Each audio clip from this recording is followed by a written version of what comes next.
आज मैं आपको बताऊंगी एक ऐसी बीमारी के लक्षण, इलाज जो आदमियों को चुपके से बांझपन का शिकार बना रहा है। उनकी अंडेदानियाँ छोटी हो जाती हैं, उनकी पीनिस का साइज़ भी छोटा हो जाता है, उनके जो स्पर्म्स हैं वो बनने बंद हो जाते हैं। प्लस उनको एक सबसे बड़ी प्रॉब्लम है कि उनको इरेक्टाइल डिसफंक्शन होता है कि उनको सेक्सुअल एक्टिविटी में नॉर्मल होना मुश्किल हो जाता है। इस प्रॉब्लम में क्या होता है, आदमी को सिर्फ दर्द महसूस होता है यहाँ पेट में या नीचे की तरफ, जब उसको बहुत तेज दर्द होता है। संभोग करने के बाद उसको जलन महसूस होती है। दूसरी बात, इसके अलावा कई बार उसको ऐसे लगता है जैसे नीचे भारीपन है, नीचे सारा कुछ खिंच रहा है, और धीरे धीरे जो उसकी अंडेदानियाँ हैं, दोनों टेस्टिस जो होती हैं, उनके साइज़ में 20% का डिफरेंस हो जाता है। और ज़्यादातर जो ये बीमारी है ये तब डायग्नोज होती है जब वो अपना सीमेन का टेस्ट करवाते हैं और उसमें या तो स्पर्म्स कम आते हैं तो मरे हुए आते हैं, और इसके बाद जो स्पर्म्स की क्वालिटी है वो डाउन होती है। नॉर्मल रिपोर्ट के बावजूद प्रेगनेंसी नहीं होती। यहाँ तक कि आईवीएफ में भी अगर ये प्रॉब्लम है और इसका इलाज नहीं किया हुआ तो आईवीएफ का रिजल्ट भी नहीं आता। इसके अलावा एक चीज़ और होती है कि धीरे धीरे आदमी की जो स्पर्म्स हैं वो ज़ीरो की तरफ चले जाते हैं, और जो टेस्टोस्टेरोन का लेवल है वो भी कम हो जाता है, और आदमी का जो अपना नॉर्मल फंक्शन है एज अ मेल वो भी इसका अफेक्ट होना शुरू हो जाता है। और सबसे बड़ी बात, इसमें पेशेंट को यहाँ पे दर्द रहती है, खिंचाव रहता है, और कई बार उसे कोई सिम्टम नहीं होता, सिर्फ टेस्ट कराते हैं तभी पता चलता है। आज मैं बताऊंगी कि कौन सी ऐसी बीमारी है जो 40% पेशेंट्स उनमें होती है जिनका पहले कभी बच्चा नहीं हुआ, और 80% आदमी वो होते हैं जिनको पहले बच्चा है और दोबारा प्रेगनेंसी नहीं हो रही, जिसको हम सेकेंडरी इनफर्टिलिटी बोलते हैं। कई बार होता है आदमी सोचता है कि मेरा पहला बच्चा है लेकिन दूसरा नहीं हुआ तो कारण नहीं होगा, ऐसा नहीं है। वो जो बीमारी है जो चुपके से हर आदमी को हो सकती है, वो इसलिए होती है बिकॉज जो नसें होती हैं अंडेदानी के आसपास, जिनके वेन्स होती हैं जो ऑक्सीजन के बगैर वाला ब्लड उठाती हैं, जिनको हम पैम्पिनीफॉर्म प्लेक्सस बोलते हैं, वो जो वेन्स हैं उनमें खून ज़्यादा बहने की वजह से वो गोल गोल गुच्छा बन जाता है। तो किसी भी आदमी को अगर ये लगता है कि उसके नीचे भारीपन है तो अगर वह महसूस करके देखेगा तो वहाँ गुच्छा होगा। जो गुच्छा है वो स्टेज 1, 2 और 3 में होता है। स्टेज 1 में जब वो सांस ज़्यादा लेता है तो नीचे नसें फूल जाती हैं, जब वो खड़ा होता है तब नसें फूलती हैं, और स्टेज 2 में कि बिना सांस ज़्यादा लिए हुए भी नसें फूल जाती हैं, और फाइनल 3 स्टेज कि वो खड़ा होएगा तब भी वो गुच्छा महसूस होगा। उसको ऐसे लगेगा जैसे एक बैग ऑफ वर्म्स है, जैसे केंचुए का एक गुच्छा या अंडेदानी के ऊपर उसको महसूस होगा जो गुच्छा सा होता है।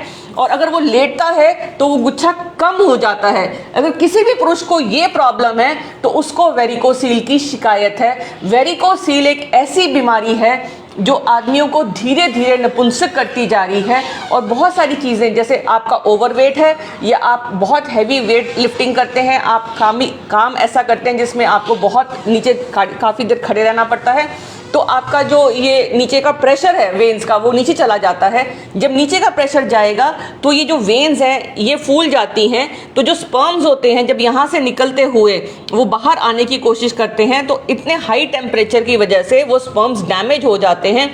वो स्पर्म्स हिलते हुए दिखते ज़रूर हैं, लेकिन क्योंकि उनका डीएनए डैमेज होता है तो इसलिए वो बच्चा बनाने में सक्षम नहीं होते। तो इन जो वेसल्स, मतलब इनकी जो वेन्स जो बड़ी हुई हैं, इनको छोटा करना, इनका लेवल ब्लड का फ्लो का कम करना बहुत ज़रूरी है।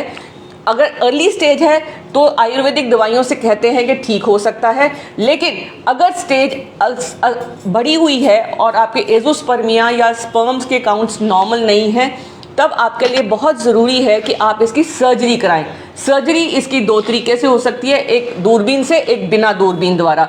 सर्जरी टाइम से होने के बाद आपको नेचुरली प्रेगनेंसी भी हो सकती है, आपके आईवीएफ के रिजल्ट भी बेटर हो सकते हैं। और जितनी पुरानी ये बीमारी हो जाएगी, बीमारी कई बार इतनी पुरानी हो जाती है कि पता नहीं चलता, तो उसको अल्ट्रासाउंड से डायग्नोज किया जाता है और कंफर्म किया जाता है। अगर आपकी रिपोर्ट नॉर्मल है और फिर भी आपको प्रेगनेंसी नहीं हो रही तो इस बीमारी को 110% आप डायग्नोज करवाइए अल्ट्रासाउंड दोबारा, रंगीन अल्ट्रासाउंड दोबारा, जिसमें यह पता चल जाएगा अगर आपको वेरिकोसील है तो आपको प्रॉब्लम है, उसका इलाज चाहिए, तभी आप बांझपन से और बाकी सारी प्रॉब्लम से निपट सकेंगे। Thank you. आज मैं आपको बताऊंगी एक ऐसी बीमारी के लक्षण, इलाज जो आदमियों को चुपके से बांझपन का शिकार बना रहा है। उनकी अंडेदानियां छोटी हो जाती हैं, उनकी पीनिस का साइज भी छोटा हो जाता है, उनके जो स्पर्म्स हैं वो बनने बंद हो जाते हैं, प्लस उनको एक सबसे बड़ी प्रॉब्लम है कि उनको इरेक्टाइल डिसफंक्शन होता है कि उनको सेक्सुअल एक्टिविटी में नॉर्मल होना मुश्किल हो जाता है। इस प्रॉब्लम में क्या होता है, आदमी को सिर्फ दर्द महसूस होता है यहाँ पेट में या नीचे की तरफ, जब उसको बहुत तेज दर्द होता है, संभोग करने के बाद उसको जलन महसूस होती है। दूसरी बात, इसके अलावा कई बार उसको ऐसे लगता है जैसे नीचे भारीपन है, नीचे सारा कुछ खिंच रहा है, और धीरे धीरे जो उसकी अंडेदानियां हैं, दोनों टेस्टिस जो होती हैं, उनके साइज़ में 20% का डिफरेंस हो जाता है। और ज़्यादातर जो ये बीमारी है ये तब डायग्नोज होती है जब वो अपना सीमेन का टेस्ट करवाते हैं और उसमें या तो स्पर्म्स कम आते हैं तो मरे हुए आते हैं, और इसके बाद जो स्पर्म्स की क्वालिटी है वो डाउन होती है। नॉर्मल रिपोर्ट के बावजूद प्रेगनेंसी नहीं होती, यहाँ तक कि आईवीएफ में भी अगर ये प्रॉब्लम है और इसका इलाज नहीं किया हुआ तो आईवीएफ का रिजल्ट भी नहीं आता। इसके अलावा एक चीज़ और होती है कि धीरे धीरे आदमी की जो स्पर्म्स हैं वो ज़ीरो की तरफ चले जाते हैं और जो टेस्टोस्टेरोन का लेवल है वो भी कम हो जाता है, और आदमी का जो अपना नॉर्मल फंक्शन है एज अ मेल वो भी इसका अफेक्ट होना शुरू हो जाता है। और सबसे बड़ी बात, इसमें पेशेंट को यहाँ पे दर्द रहती है, खिंचाव रहता है, और कई बार उसे कोई सिम्टम नहीं होता, सिर्फ टेस्ट कराते हैं तभी पता चलता है। आज मैं बताऊंगी कि कौन सी ऐसी बीमारी है जो 40% पेशेंट्स उनमें होती है जिनका पहले कभी बच्चा नहीं हुआ, और 80% आदमी वो होते हैं जिनको पहले बच्चा है और दोबारा प्रेगनेंसी नहीं हो रही, जिसको हम सेकेंडरी इनफर्टिलिटी बोलते हैं। कई बार होता है आदमी सोचता है कि मेरा पहला बच्चा है लेकिन दूसरा नहीं हुआ तो कारण नहीं होगा, ऐसा नहीं है। वो जो बीमारी है जो चुपके से हर आदमी को हो सकती है वो इसलिए होती है बिकॉज जो नसें होती हैं अंडेदानी के आसपास, जिनके वेन्स होती हैं जो ऑक्सीजन के बगैर वाला ब्लड उठाती हैं, जिनको हम पैम्पिनीफॉर्म प्लेक्सस बोलते हैं, वो जो वेन्स हैं उनमें खून ज़्यादा बहने की वजह से वो गोल गोल गुच्छा बन जाता है। तो किसी भी आदमी को अगर ये लगता है कि उसके नीचे भारीपन है तो अगर वह महसूस करके देखेगा तो वहाँ गुच्छा होगा। जो गुच्छा है वो स्टेज 1, 2 और 3 में होता है। स्टेज 1 में जब वो सांस ज़्यादा लेता है तो नीचे नसें फूल जाती हैं, जब वो खड़ा होता है तब नसें फूलती हैं, और स्टेज 2 में कि बिना सांस ज़्यादा लिए हुए भी नसें फूल जाती हैं, और फाइनल 3 स्टेज कि वो खड़ा होएगा तब भी वो गुच्छा महसूस होगा। उसको ऐसे लगेगा जैसे एक बैग ऑफ वर्म्स है, जैसे केंचुए का एक गुच्छा या अंडेदानी के ऊपर उसको महसूस होगा जो गुच्छा सा होता है, और अगर वो लेटता है तो वो गुच्छा कम हो जाता है। अगर किसी भी पुरुष को ये प्रॉब्लम है तो उसको वेरिकोसील की शिकायत है। वेरिकोसील एक ऐसी बीमारी है जो आदमियों को धीरे धीरे नपुंसक करती जा रही है, और बहुत सारी चीज़ें, जैसे आपका ओवरवेट है या आप बहुत हैवी वेट लिफ्टिंग करते हैं, आप काम ऐसा करते हैं जिसमें आपको बहुत नीचे काफ़ी देर खड़े रहना पड़ता है, तो आपका जो ये नीचे का प्रेशर है वेन्स का वो नीचे चला जाता है। जब नीचे का प्रेशर जाएगा तो ये जो वेन्स हैं ये फूल जाती हैं, तो जो स्पर्म्स होते हैं जब यहाँ से निकलते हुए वो बाहर आने की कोशिश करते हैं तो इतने हाई टेम्परेचर की वजह से वो स्पर्म्स डैमेज हो जाते हैं। वो स्पर्म्स हिलते हुए दिखते ज़रूर हैं लेकिन क्योंकि उनका डीएनए डैमेज होता है तो इसलिए वो बच्चा बनाने में सक्षम नहीं होते। तो इन जो वेसल्स, मतलब इनकी जो वेन्स जो बड़ी हुई हैं, इनको छोटा करना, इनका लेवल ब्लड का फ्लो का कम करना बहुत ज़रूरी है। अगर अर्ली स्टेज है तो आयुर्वेदिक दवाइयों से कहते हैं कि ठीक हो सकता है, लेकिन अगर स्टेज बढ़ी हुई है और आपके एजोस्पर्मिया या स्पर्म्स के काउंट्स नॉर्मल नहीं हैं, तब आपके लिए बहुत ज़रूरी है कि आप इसकी सर्जरी कराएं। सर्जरी इसकी 2 तरीके से हो सकती है, एक दूरबीन से, एक बिना दूरबीन द्वारा। सर्जरी टाइम से होने के बाद आपको नेचुरली प्रेगनेंसी भी हो सकती है, आपके आईवीएफ के रिजल्ट भी बेटर हो सकते हैं। और जितनी पुरानी ये बीमारी हो जाएगी, बीमारी कई बार इतनी पुरानी हो जाती है कि पता नहीं चलता तो उसको अल्ट्रासाउंड से डायग्नोज किया जाता है और कंफर्म किया जाता है। अगर आपकी रिपोर्ट नॉर्मल है और फिर भी आपको प्रेगनेंसी नहीं हो रही तो इस बीमारी को 110% आप डायग्नोज करवाइए अल्ट्रासाउंड दोबारा, रंगीन अल्ट्रासाउंड दोबारा, जिसमें यह पता चल जाएगा अगर आपको वेरिकोसील है तो आपको प्रॉब्लम है, उसका इलाज चाहिए, तभी आप बांझपन से और बाकी सारी प्रॉब्लम से निपट सकेंगे। Thank you. बताऊंगी एक ऐसी बीमारी के लक्षण, इलाज जो आदमियों को चुपके से बांझपन का शिकार बना रहा है। उनकी अंडेदानियाँ छोटी हो जाती हैं, उनकी पीनिस का साइज़ भी छोटा हो जाता है, उनके जो स्पर्म्स हैं वो बनने बंद हो जाते हैं। प्लस उनको एक सबसे बड़ी प्रॉब्लम है कि उनको इरेक्टाइल डिसफंक्शन होता है कि उनको सेक्सुअल एक्टिविटी में नॉर्मल होना मुश्किल हो जाता है।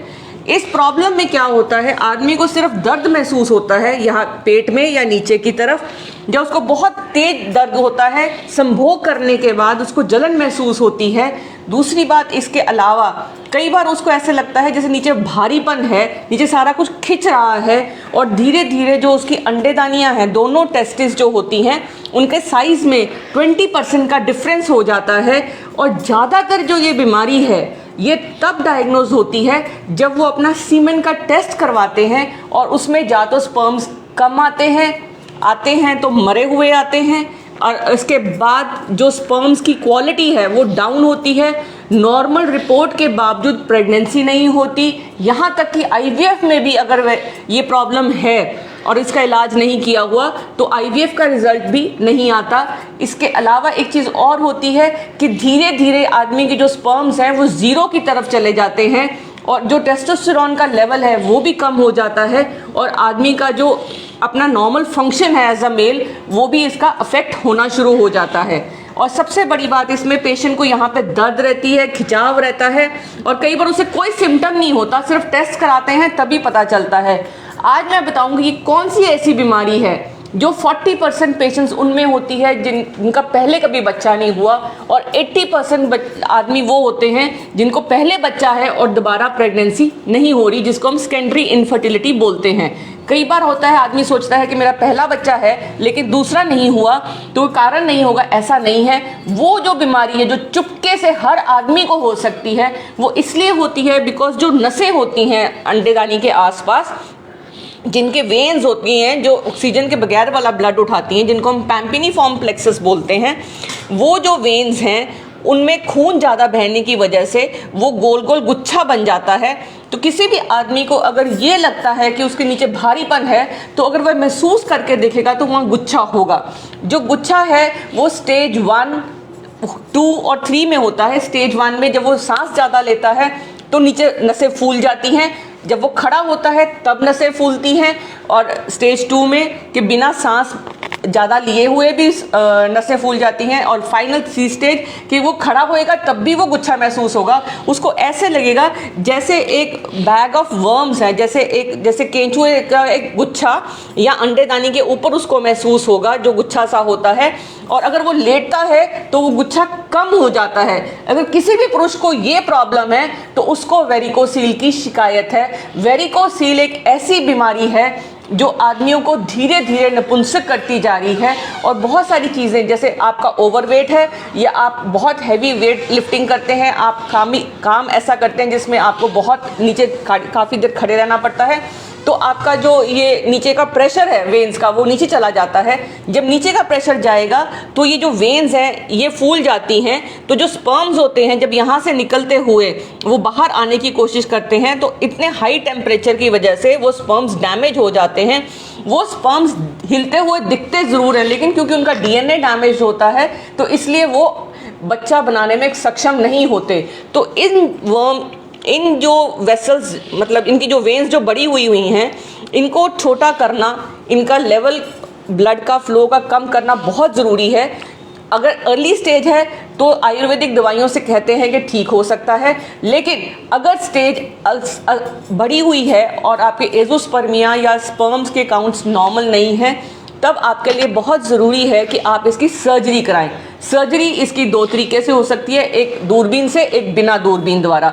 सर्जरी टाइम से होने के बाद आपको नेचुरली प्रेगनेंसी भी हो सकती है, आपके आईवीएफ के रिजल्ट भी बेटर हो सकते हैं, और जितनी पुरानी ये बीमारी हो जाएगी, बीमारी कई बार इतनी पुरानी हो जाती है कि पता नहीं चलता, तो उसको अल्ट्रासाउंड से डायग्नोज किया जाता है और कंफर्म किया जाता है। अगर आपकी रिपोर्ट नॉर्मल है और फिर भी आपको प्रेगनेंसी नहीं हो रही, तो इस बीमारी को 110% आप डायग्नोज करवाइए अल्ट्रासाउंड दोबारा, रंगीन अल्ट्रासाउंड दोबारा, जिसमें ये पता चल जाएगा अगर आपको वेरिकोसील है तो आपको प्रॉब्लम है, उसका इलाज चाहिए, तभी आप बांझपन से और बाकी सारी प्रॉब्लम से निपट सकेंगे। Thank you.